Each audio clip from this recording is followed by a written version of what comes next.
Who is top of the pops and who is bottom of the knots? This is the Driver Grades podcast.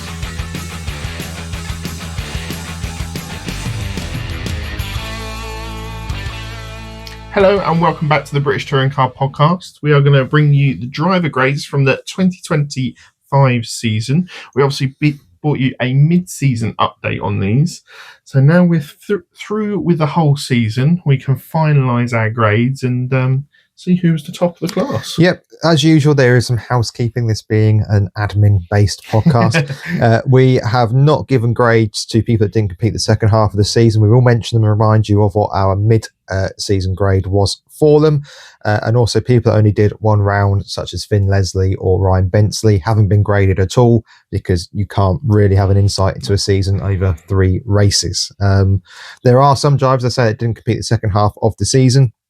It's quite a few actually, so we'll mention them but won't go into any great detail because we covered their main parts of the season on the mid-grade pod, which we dropped in the summer. Yeah, we're going to go through them in sort of like reverse team order as to how they finished in the championship. So we're going to build up to the big boys at the end. But I think we'll kick it off with Unlimited Motorsport with Nick Hamilton and also Patterson. Yep, and just before we go into any further, we haven't agreed these grades. There may be some discussion along the way as well, which I think is going to happen with the first one because Nick Hamilton, I have gone for a C. Okay, I've gone for a D. Okay, can I argue my... Yes, by all means. When we went to watch live, which with all due respect is the only time you really see Nick Hamilton. Apart from the final round where he seems to get a load of coverage. He wasn't a million miles off the pace like he has been in previous seasons. Yeah. There have been parts of the season where he has been racing people that aren't Nick Halstead and making good moves, such as the last part of the season. This sounds a bit condescending, I don't mean it to be, but he also managed to compete the whole season as well without any budgetary issues. And I just felt that he looked quite comfortable this season. And okay, obviously he had that really good result at Donington a couple of years ago, but I mean, take that away because that was a circumstance. And again, that's not to take anything away from what he did, but obviously the circumstances. Weather played a huge part. Exactly. Yes. All things being equal in the dry, I thought he had a decent season. I don't think he was a mile off the pace like he has been and like somebody else who we'll get to has been. Yep. So, yeah, C for me. The reason that I've gone for a D is although we have seen that sort of better pace from him this season, unfortunately he still hasn't managed to score points, which I think is really unfortunate, especially as we mentioned how he was racing in that final race of the season. Especially he was looking competitive and was one to think, okay, he can fight for some points here. Yes, the reduced grid is going to help that, but he wasn't that far off. But I'm still slightly disappointed that he didn't manage to pick up a point or two. Fair enough. Shall we move on to Dexter Patterson next? Yep. And I think we've got more further disagreements. He finished 20th overall. Did. I have gone for a D. I've gone for a C. Okay. I think it was always going to be a tricky season. We didn't know how Unlimited we're going to deal with going to a 3-car lineup. He's not shown brilliance anywhere, I don't think. He's just been fairly consistent with the few points that he's picked up here and there. Only 4 DNFs throughout the season. He's done okay, but not brilliantly. Okay, my reasoning for this is that in the first half of the season, he had too many tangles with his own teammate, which is not an ideal place to be. He did. In the second half of the season, when Max Hall dropped out, I don't really think Patterson went on to maximise having the more resource in the garage or that kind of side of things. I don't think there was any race where I thought really that the Cooper and him were working particularly well together. Yes, he scored points throughout the season. Yes, he got a couple of top 15s here and there. However, I think his best result came in the first half of the season, which was on 9th. Yep. And he never really got close to that again in the second half of the season. I just feel that after the summer break, he didn't particularly kick on. And I do think that the Cupra has its limitations as a car. However, Mikey Doble was able to get into a Cupra. And okay, I wouldn't say he set the world on fire. It's a terrible, terrible analogy given what happened. But yeah. But I think he made it work a lot better than what other people have got out of it for a full season. Yeah. So that's why I've gone for that. I can understand that point of view. You mentioned he had a ninth. Yeah, that was on the opening round of the season at Donington. His next best round was Croft, the first one back after the mid-season break, where he had a 12th, 11th, and 11th. And actually, in the second half of the season, he didn't have a single non-finish, which is good. Yeah. But equally, he wasn't really close to the sharp part of the grid either. No, he scored 42 points all season. What was his average finishing position? Average finishing position of 15th. So just picking up those individual points here or there. I think that's really my point, to be honest with you. Right, okay, next up we will touch on One Motorsport. So I'm going to do Cook in with Toyota because that's where he finished the season. We'll quickly touch on Jelly. He only did contest one further round following the summer break, which was at Croft. I've gone for an D. Nothing particularly exciting. I thought Croft was going to be difficult because he was in the Cupra rather than the Honda who'd been in all season. Yep. Caught up in too many incidents throughout the year. Didn't look fast. A very unexciting return, and he didn't go and do much in Porsche either. No, it was a really quite lackluster season from Jelly. We thought he may struggle going to front-wheel drive, and I think he certainly did. I'm not sure I can see him coming back next season. No, I completely agree. Especially after the travails that he's had this season, and where he seems to almost have that ability to be able to drop into Porsches when he wants and when he likes, just because of the history that he's had with that sport. What was his average finishing position? 17th.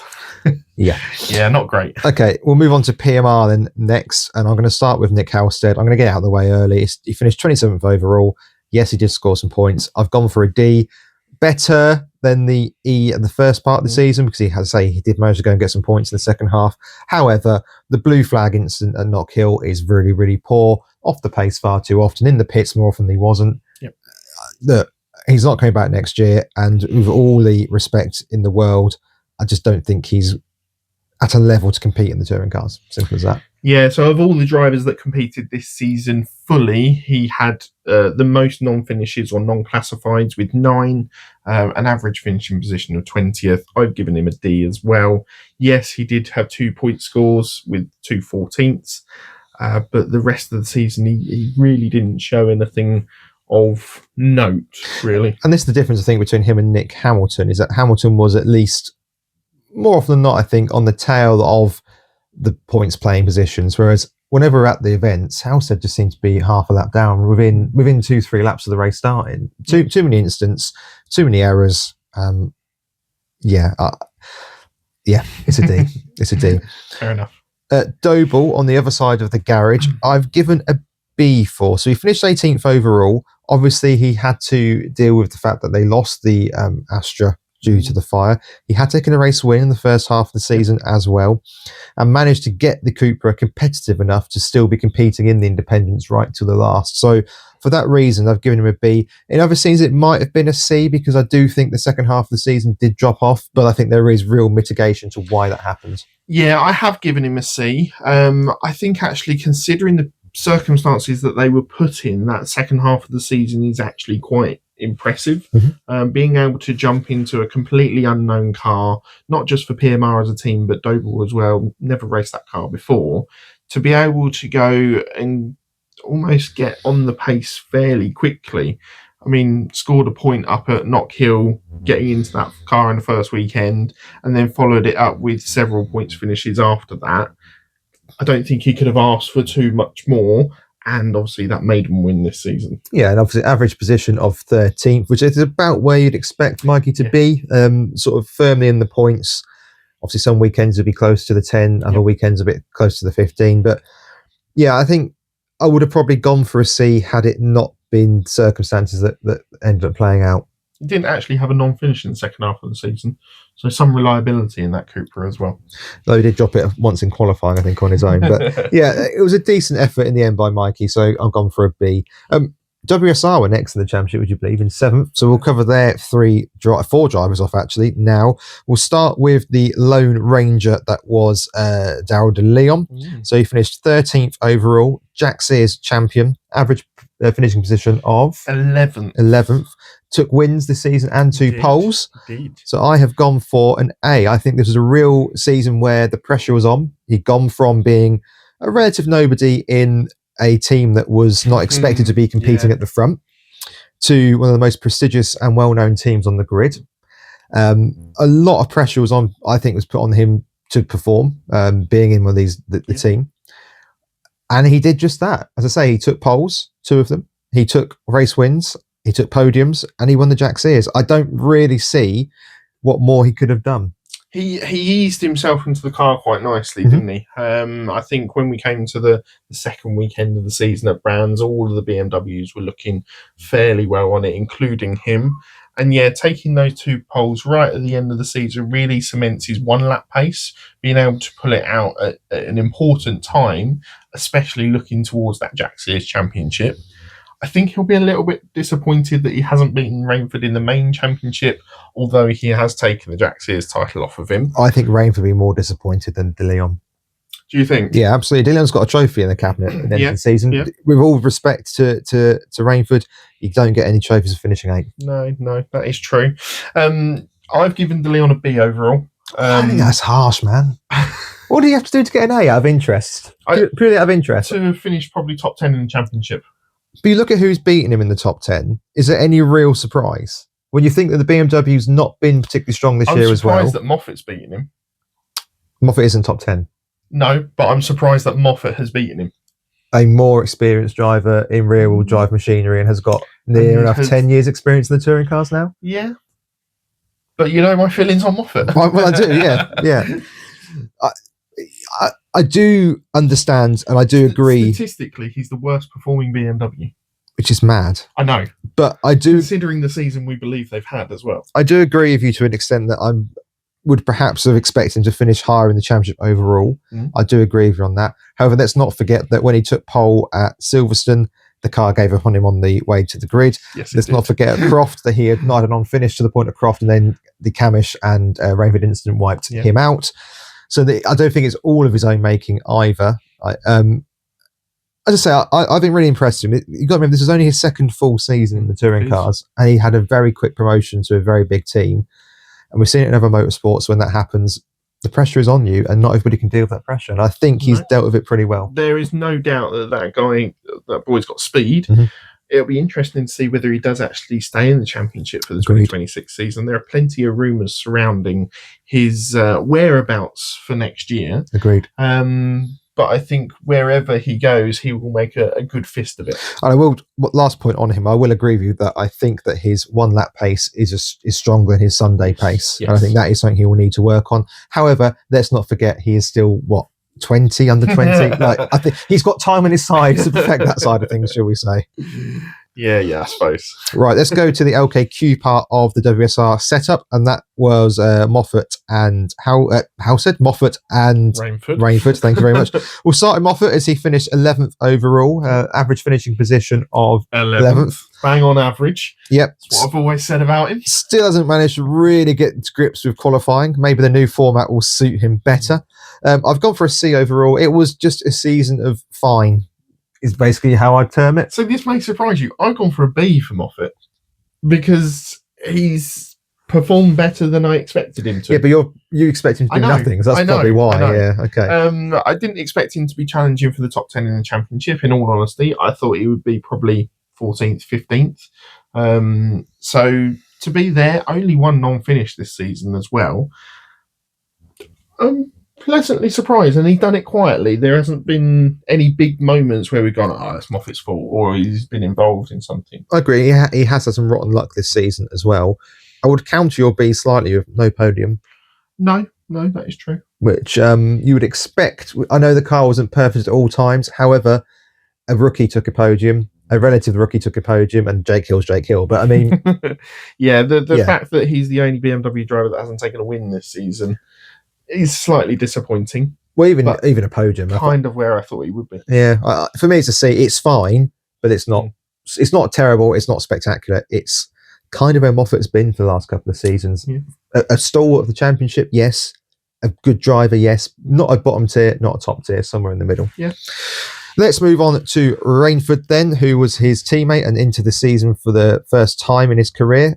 We also did an interview with him if you're listening to the channel for the first time, so go and dig that out on YouTube, Spotify, and all of the good places.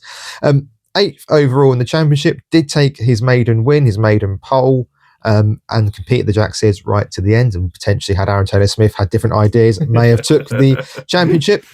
I've gone for a B overall. I think him and De Leon have had very similar seasons. I can't rate him higher than De Leon because De Leon ultimately won what the target would have been at the start of the season. And look, Rainford's done really well to finish top 10. However, I'm confident if you'd asked him at the start of the season what his aim would have been, it would have been the Jack Sears. And ultimately, it sounds really harsh to put it this way, but he failed in that objective. I was going to say, we know what his objective was at the start of the season, and he's come in under on the points total as well that he set himself. Yeah.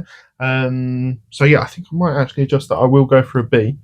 Had you gone for an A? I had. That's just because he likes us and was nice to us in the trailer. He had an average finishing position this season of 10th, with 3 non-finishes along the way, which is probably what just swung it in the Jack Sears. I would just say as well that obviously these grades are a little bit of fun, but yes, he has had a really good season. He has. As a rookie, this is probably the best rookie season I can remember for a long time. Yeah, to finish 8th in the championship. Yeah.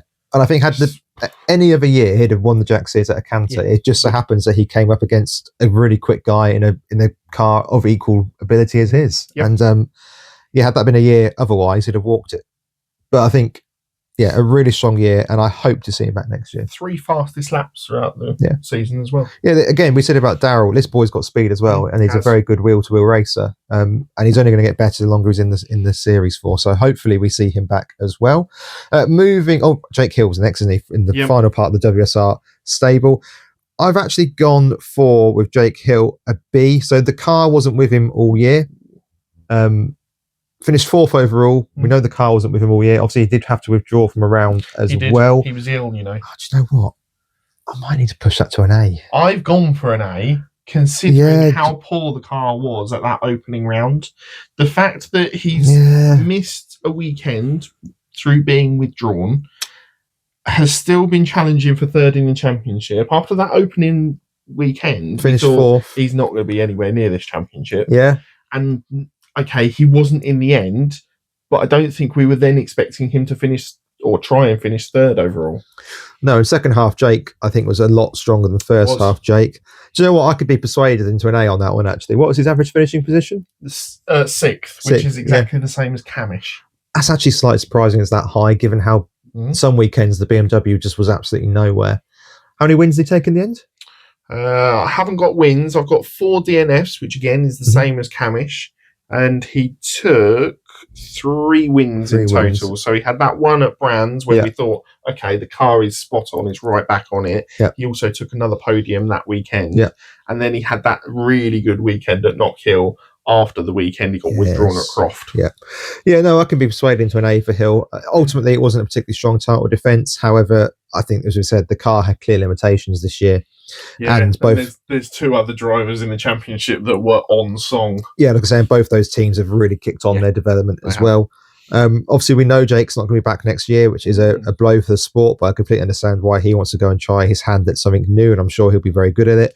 I could be persuaded into an A. Blimey. I've convinced him, yes. I could be convinced. Right. Do let us know your thoughts and feelings down in the comments. You can grade all the drivers. You can grade the drivers that you like. Tell us how you think their seasons have gone, and do let us know throughout this. Right, we'll do the Toyota boys. And that where we started with Toyota. And that will end the first half. Which ones? We'll do... let's start with Dorlin. Let's start with Dorlin, because he's top of my list, basically. Didn't compete the full season. No. What's the merry-go-round that has been Toyota this year? To be fair, he only missed the last 3 rounds, and that was due to drivers getting swapped about and a better driver being on the market at that point. It's harsh on Dorlin, though. It is really harsh on Dorlin, because I think he performed nicely up until then. I've given him a C overall. So he finished 19th overall in the championship. I thought that did he take a Jack Sears win over the weekend? Yes, like a whole outright weekend, because he was your changed driver. That's right. Yeah. So look, I thought he performed pretty well coming in midway through the season. I've gone for a C overall. Solid, if not spectacular, but certainly not off the pace either. In a car that was absolute dog beep whilst he was in it.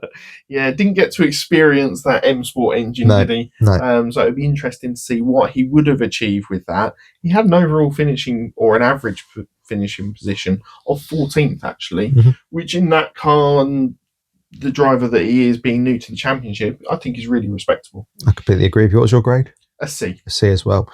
Pearson didn't compete the second half of the season, so we've put him down from what he had for this first half of the year, which is a C from me.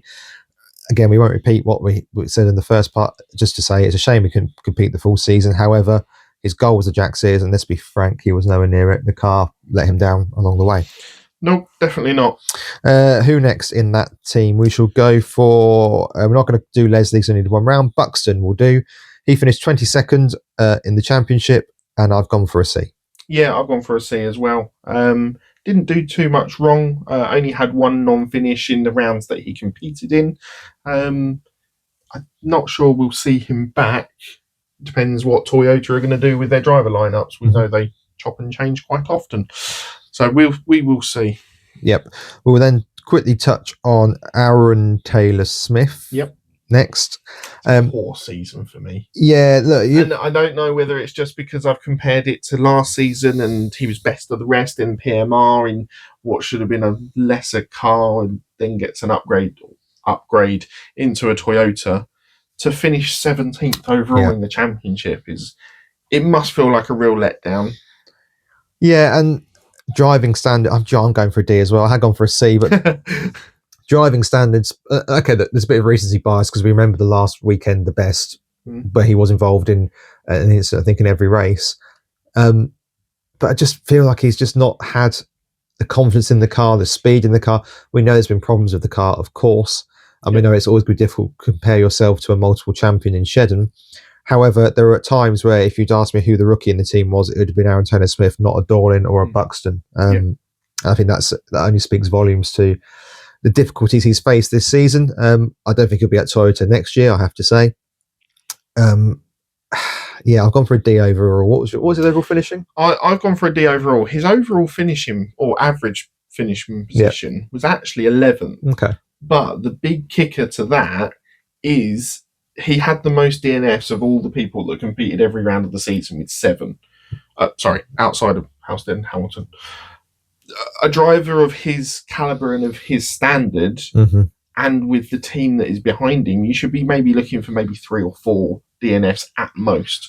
Yeah, I'm going to also beat him a little bit with no podium because, okay, look, the car wasn't really capable of taking podium in the first half of the year. We know that. However, they all got the engine, and 2 of the drivers then did get further podiums. Yep. And actually took race wins, not just podiums. And one of those wasn't brand new to the car for a couple of rounds. Okay, he raced it last year, but it wasn't a great showing from Aaron Taylor-Smith. Talking of that driver, Mr. Josh Cook stepped into the car for the final 3 rounds of the season and was lucky enough to step into the car at probably its best point of the season. Having missed 2 rounds, 3 rounds? 2 rounds. 2 rounds with one motorsport pulling out with the illness of Steve Dutman. Yeah, so he took a win in that final round or race of the season. He also took another podium in the final race at Silverstone as well, which was a fairly good showing and kind of the showing that we would expect from Josh. Yeah, had it been a microcosm of those rounds in the Toyota, I'd be looking at a B, possibly an A. Yep. I have to look at the season as a whole. The first half, he was nowhere, really, to be honest with you. The car was poor. The car was poor. Obviously, we then had 2 rounds he wasn't there. So I've gone for a C because he's difficult to grade because of that. Because I say the Toyota side of things, yeah, he was really good. The Honda side of things and the car he knew and loved wasn't so good. So I've gone for a C overall. Agreed. He had one non-finish in the season that was in the Honda. He's got an average finishing position of the races that he finished of 8th, but I've gone for a C as well. Yeah, as I say, next year, if he can get a good team from the off and a car that's decent, I think we'll see Cookie back towards the front of the grid for sure. For sure. And then finally, I think the standout driver at Toyota this year is Gordon Shedden. So he finished 9th overall, top 10 of the championship, which I'm slightly surprised about in some ways, given the calibre of driver we have in the series now. I think midway through the season, if we'd have said that Shedden was going to be in the top 10 of the championship at the end, I'd have probably laughed. Yeah, no, I agree. Just because of how the car was performing and how the Toyota drivers were performing. He'd only taken one win at all, but that was heavily affected by the weather. And don't get me wrong, he made the right call and he did well, but that is the great leveller, and that's where great drivers like Shedden will earn their corn. But second half of the season, particularly when they switched to the new engine, he was a different man, wasn't he? Took a further race win, and I think a couple of podiums along the way as well. Yeah, I mean, for the last 3 rounds, his lowest finish was the 16th at Silverstone. Apart from that, he had 2 thirds, 2 fourths, 3 sevenths. Did not take a further win? No. Oh, I apologise. I thought he took a further win. Apologies. So, yeah, it was a good end to the season from him. He's only had 2 non-finishes across the season. I've actually given him a B. I got for an A purely because of the second half turnaround. I mean, very easy to lose interest in the project, I think. And I think some drivers of the past who've driven Toyotas may have lost interest in the project when it's not been going well. I think he showed his professionalism in carrying on and trying to find ways to extract the best from the car. Make sure he got himself back on the podium at different times throughout the season and kept plugging away. And to get a top 10 finish overall, when you look at the drivers he's edged out, I think he's done pretty damn well. So I can understand a B, but I've gone for an A just because I think the turnaround and the mood that effect that I've had on the team as well is to his credit. Do you think we'll see him back next season? I think the recency bias and the hyperbole of the way the season finished, he'll want to come back. I think had you called it halfway, he might not have bothered. I think he'd have walked at halfway. But yeah, I wouldn't be surprised if we did see him. But look, Toyota need to keep, for me at least, 2 of the drivers that they finish the season with, because they can't keep having this chopping and changing, because it doesn't give any. There's a reason that, in my opinion, that Napa and Hyundai are so far ahead of the rest of the field. They're able to develop. And they've had 2 A-star drivers in both teams have got 2 A-star drivers who have been able to develop that car over a number of years. That's why they're so far ahead. And if Toyota want to get there, they need to start keeping good top-tier drivers like a Shedden, like a Cook in the car to keep developing. So yeah, I think we will see him back. I think if we don't, then I think Toyota really are in trouble. Okay, that's fair enough. Where are we moving on to next then, mate? I think next we have Restart Racing, who finished 4th overall, because we covered Lay's Tools under WSR. So we'll start with Chris Smiley, who finished 14th overall. I've gone for a C, and I'll tell you why I've gone for a C. I'll tell you for why. People might think that's quite harsh, but really, with 3 rounds to go, the independence was all but won for Chris Smiley, I think. And then those last few rounds, just the wheels fell off. And it allowed Lloyd in. And I think that the car has been very good for them this season. I think as a team, they've really kicked on from last year. Give the team enormous credit. But I am stunned that we've come to the end of the season and they've only taken 1 podium, which was obviously Lloyd's win. And I'm stunned that Smiley hasn't taken a podium. And there's been at least once, if not twice, he's had the reverse grid pole and he's fallen apart. The speed that Smiley showed at the start of the season, we thought, okay, we're getting a good Smiley season here. We're getting a good competitive driver in a good competitive car that's going to start to kick on and maybe take some podiums and maybe even nick a win before the end of the season. And then it really did not quite capitulate, but it certainly took a downward turn. I've given him a C overall, so I agree with you on that. Apologies, he did take a podium. He took a 3rd earlier in the season, just before. And he had 6 non-finishes across the whole season. Yeah. And which is what perfectly curtailed that independent championship test, because if you don't finish in those sort of championships, you don't score any points. Yeah, and the last sort of few rounds, it just seemed that all the speed had gone from his car. Not the cars as a whole. If it was both of them, you go, okay, they've just dropped off, or other teams have developed around the season. But it was just him, and I think that there's a set of 4 results in there that span across the Donington and Silverstone race weekend, where Smiley started with the non-finish, followed by 21st, followed by 15th, followed by 15th. Now, in those same rounds, Lloyd finished 10th, 8th, 1st, and 6th. On the road, that is, not just in the independents. Which I think really switched that season around. Average finishing position of 11th, which is the same as his teammate, quite funnily. And to be fair, that's probably why I've given him the C as well, because they have been nip and tuck for most of the season. They've been quite level with each other. But one of them's got a trophy. Yeah. And I'd argue, with all due respect to Lloyd, who took the trophy in a win, he kind of stole it from the jaws of defeat. Yeah, especially with halfway through the season, Mm. with that engine failure that he suffered at Croft, knowing that he was almost going to be on the back foot, looking for extra funding, having a sponsor drop out on him. Sorry, I'm moving on to Lloyd now, by the way. Okay. And to then come back at the end of the season and go, yes, I've achieved it. I've done what I wanted to do at the start of the season. Importantly, I've beaten my teammate. Yes. Although not in the championship, but in Like the I said, championship that means a little bit more to them, quite possibly. well, as the same with the Jack Sears. As I say, Rainford did really well finishing 8th, but he ain't got a trophy to show that. Yeah. I've given Lloyd a B for this season. I've gone for an A. Again, on the similar logic, I've went with De Leon. He has won the championship he was setting out to win. Yep.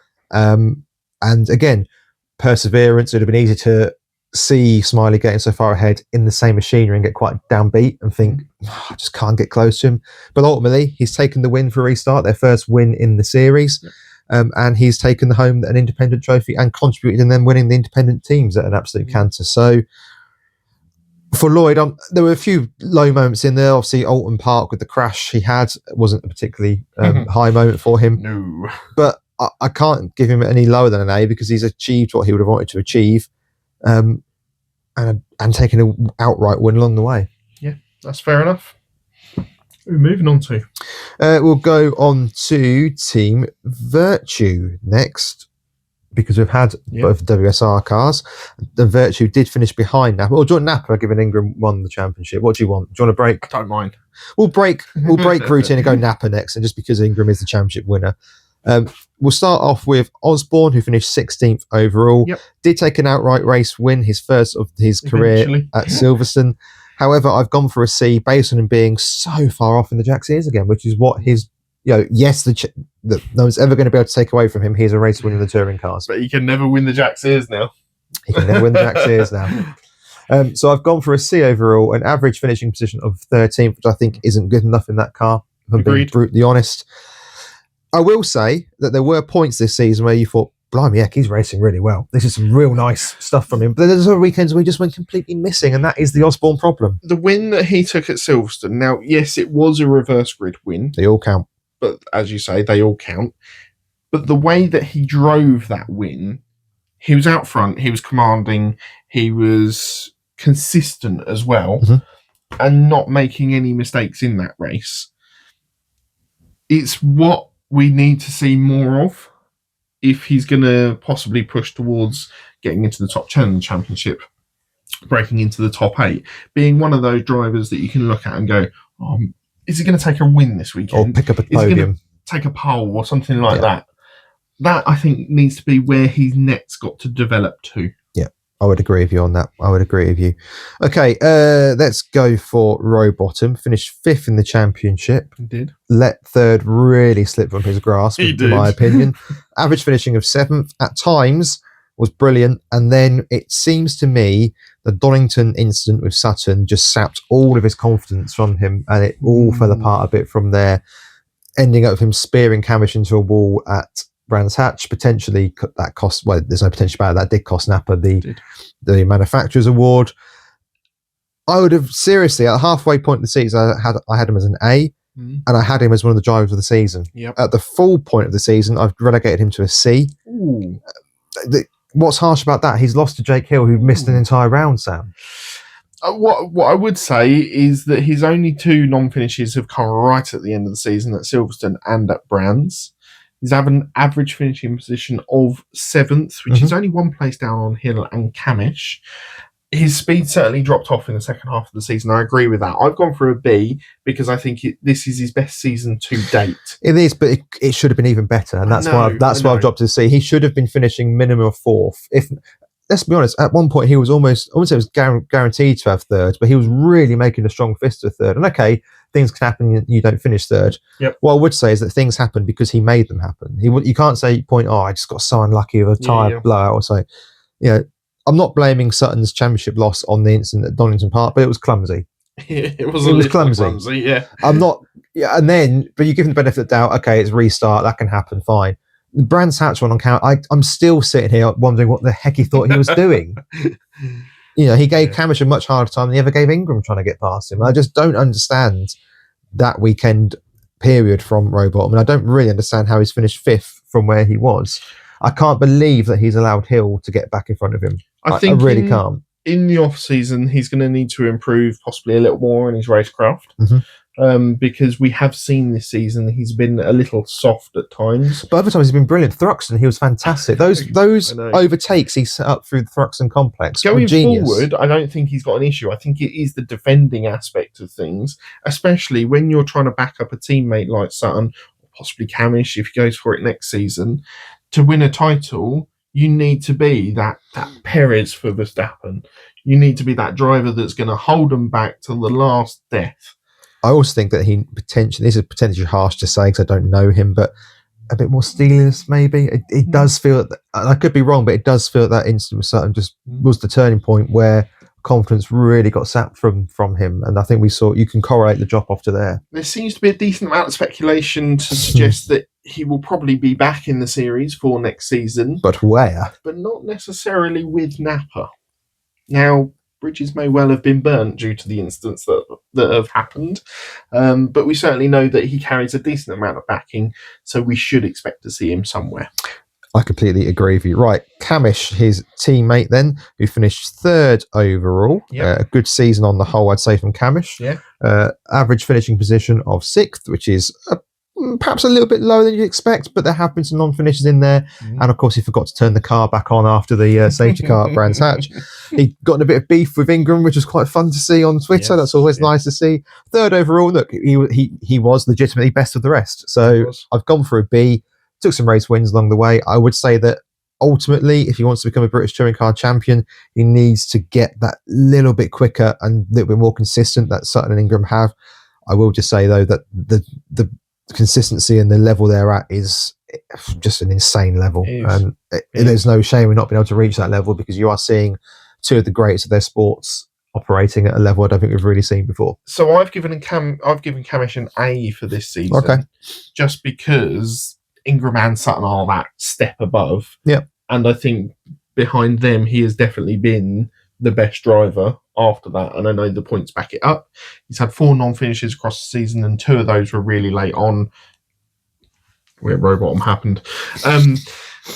But he's taken more wins this season, which is encouraging. And I think it's the best we've seen him since he was in the Honda. Yeah, I'd probably agree with that. But I wouldn't go as far as an A. Okay, that's fair enough. That's fun. Right, Sutton then, and this is why I haven't gone for an A for Camish, because I've gone for an A for Sutton. Drove really well, overtook like Sutton does, got me out my seat, Sutton is one of the drivers why I like touring cars. It's simple as that, because he does stuff that nobody else can do. And he does outlandish moves. You go, how on earth have you done that to the precision that you've managed it? Lost out to an insanely good driver and an insanely good team. I don't think Sutton could have done a great deal more. I don't think the car was there all season. I certainly think it tailed off towards the end as well. Average finishing position of fourth. Yep, that's about right. Finished every single race. Multiple wins. Yes, he had a race where he finished down in 20th because of an issue, but he was still running there at the end, and that's what really counts. Yeah, as I say, I was a bit disappointed that towards the end of the season that the car couldn't hold a candle to the Hyundai, but Sutton, for me, certainly got everything he could out of that car. And obviously I can't give him an A star because he's not won the championship, but I can't give him any lower than an A either. Yeah, I've given him an A as well. He was unlucky to miss out, but he's come up against a Titan in Ingram. Agreed. Right, let's finish off then with Virtue. We'll quickly touch on Michael Crease, who, due to the administrative error, if you want to be polite, was unable to do any more racing in the season. So his race grade from the first half stands with a D. Wasn't overly impressed with the speed. I can't see a world in which he's back next year, unless Jason Plater is offering him a lifeline. Possibly. I doubt it. I very much doubt it. Right, we'll crack on then with, let's go Proctor, who was Crease's replacement. So obviously came in around earlier than he would have anticipated being. Finished 10th overall. Did pick up a podium as well. I've gone for a B. I think that his raw pace is incredible. I think he did a fantastic job coming in. I think if you're a teammate who's going for a championship, if you were to pick somebody to defend for you, you'd probably want Proctor in that category because he's a hard, fast racer. It was ridiculous how pivotal he became in that championship challenge for Ingram, and how he was near enough consistently the driver that was there to back Ingram up, to be able to be the driver fighting off Napa teammates, WSR, Laser Tools. He was the driver that you want. The thing is, well. they're two of them, don't they? If you're a driver, do you want to tangle with Adam Morgan? Not really. Do you want to tangle with Proctor? Not really. Chilton's a bit less so because he's I'd say I think that is where Napa have a slight problem. Is that do you want to tangle with Camish? He's a hard racer, but you also know he's a fair racer. I'm not saying Proctor's not fair, but what I'm saying is that you can trust potentially going wheel to wheel more of Camish than you can Proctor, and that's not a negative on Proctor's part. It's just a difference of racing styles. Yeah, I've given him an A because I thought when he came in this season, I really wasn't expecting much. He's been out of the touring cars for a little while. Thought he was going to take a little time to settle in, but he was right there, right on the pace, felt really comfortable as well. And to finish in the top 10 of the championship, where could he have been? That's a very good question. The only reason I've not gone for an A is because I think that car was capable of taking a win, and he didn't take a win, which... Okay, part of that's because Ingram was going for all the wins, but equally we knew that their stance was if the win's on the line, we don't take it off you. So slightly surprised that he, and in fairness, he didn't ever look like taking a win either, which I think is another reason I've gone for B. It's not like he was battling second at one point and just lost out. And to be fair, that's quite a niche criticism because you say he came in harbour for the season and really hit the ground running, finished it all but one race, I think, average finishing position of... So 8th. Of the races he competed in, it was 8th. And that's probably where you would have put him in the championship if he'd have been competing all season. Yeah. I hope to see him back next year in the same team for the whole season because I think that Senna is an incredibly talented and quick driver who we need to see more of in the championship. Yeah, moving on to his teammate then, Tom Chilton, the other driver to take wins for Virtue this season, finished 7th in the championship overall. I'm giving him a B.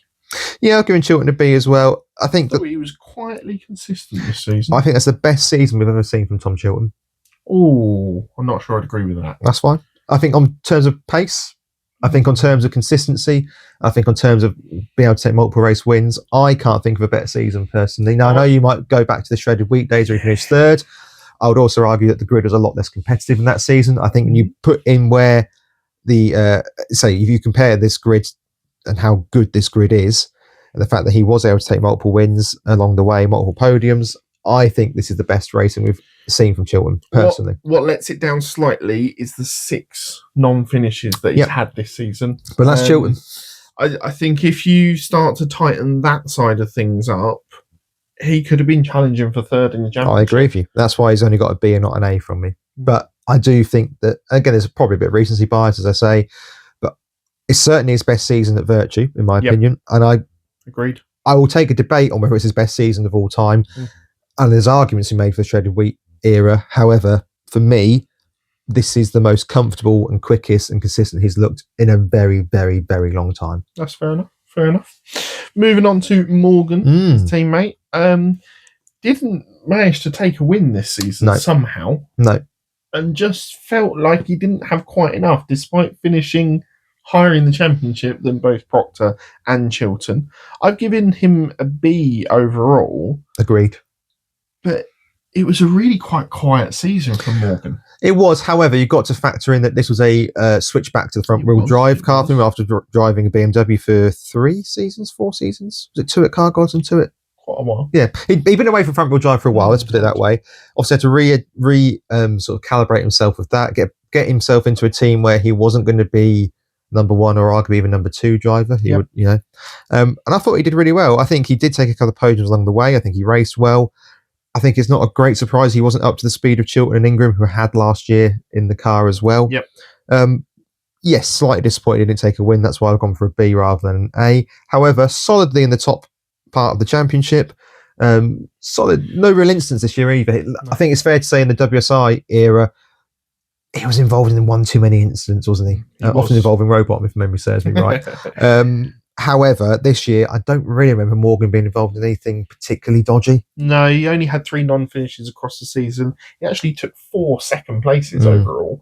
He just didn't quite have enough to go and take that win, unfortunately. And I think that's something he'll be aiming for next season. Oh, yeah. I've got to assume that he's probably going to be back. He's probably going to be back with Accelerate because I don't see Accelerate going out to get a better driver than him for the quality he gives. All things being equal, we know that Chilton's extended anyway. All things being equal and money not being a factor, they'd be crazy to change that for, in my opinion. They work so well as a unit, they'd be crazy to change it. Agreed. Right then, Tom Ingram, then we'll finish off the grades here. Obviously, it's an F. Rubbish. Oh, no, it's an A star, isn't it? He was fantastic throughout the season. He took so many wins along the way. That car and him were in some weekends. It was poetry in motion. They were just so at one of each other. It was ridiculously quick. He took 2 pole positions, 9 fastest laps across the season, only 1 non-finish, an average finishing position of 3rd. Just 3rd. Yeah, but when you can factor in how the reverse grids and that work, I know. Yeah, it's nonsense. Yeah, it's crazy. What is there to say about Tom Ingram? We know he's quick, and this year he worked really well with the car worked really well with him, and I have to say, from about halfway when we both thought Sutton had it in the bag, I think it's fair to say, the second half of the season, Virtue didn't half step it up with the car. And I think the turning point for me where I thought maybe, although I think it was maybe one off, was Alton Park on the wrong tyre where he was still able to do really well, but look, that car just got stronger and stronger throughout the season. Apart from that non-finish, his lowest other finish was 11th. Yeah. And that happened once. Again, you've got That's ridiculous. Factor in reverse grids and stuff like that. Yeah. Look. When you're going up against a driver of that quality and consistency, for Sutton to come as near as he did, we know how good a driver Sutton is. But no one else had a hope in hell, did they? No. I think the other thing for both those drivers is that they've trounced very good teammates. Yeah, definitely. Yeah. But back next season? I'd be surprised if he wasn't. Now he's got the double. He's got to want to go for the treble and the quad, doesn't he? He wants to kick on now, I think. He wants, knowing that he's in the car that he's in, he looks as comfortable probably as he's ever been. With the team that he's situated in, he's got his engineer there that he has such a good working relationship. Yeah. They almost work telepathically. They don't really have to talk to each other at times to know what needs changing and what needs working on. And he's never really shown interest in going elsewhere like GTs or anything. I know he likes the historics, but to be honest with you, he can do that alongside touring cars, and there's not necessarily the age barrier in historics as there is some of the other series.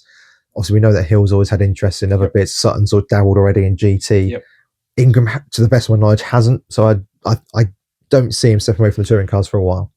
I think it'll be interesting to see whether he can defend the title next season. Obviously, he struggled, but he did come up against quite a good competitor when trying to defend his last title.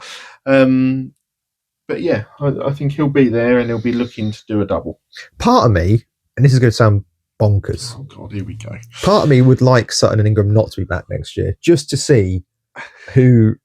You'd probably put the money on Camish. However, there's still some very good drivers in there. Well, if people want to hear it, there is an alternative championship table. Is there? For a completely non-Sutton, non-Ingram championship to see how it would figure out, along with my other alternative championships, which, if you want to hear about them, let us know down in the comments. Otherwise, you're not going to get to see it, basically. There you go. The ultimatum is on you guys. But yeah, driver grades done for this season. Thoughts? No great surprises, I don't think, in there. I mean, there'll probably be some people that are arguing a C to a D or whatever, but I think overall, fairly happy with our grades. We've agreed fair amount in there as well. Again, just before people start shouting and popping off, it's a bit of fun. It means nothing. It's none of this means anything. Yeah, that's why we want to hear your grades as well. Plenty of discussion down in the comments, and do keep an eye on all our social media platforms for any updates during the off season. We will, of course, bring you up to date with any news snippets, normally at the end of every month, as long as there is enough news to bring you. We're obviously still waiting on Jason Plato's announcements. We are. Bring those when we have them. Yep. Let us know your thoughts on how is that going to be announced and who's going to be there, what they're going to be racing. Obviously, we've seen a little bit of information regarding the logo and stuff like that. But yeah, we'll see. Until we speak again, goodbye for now. Bye-bye.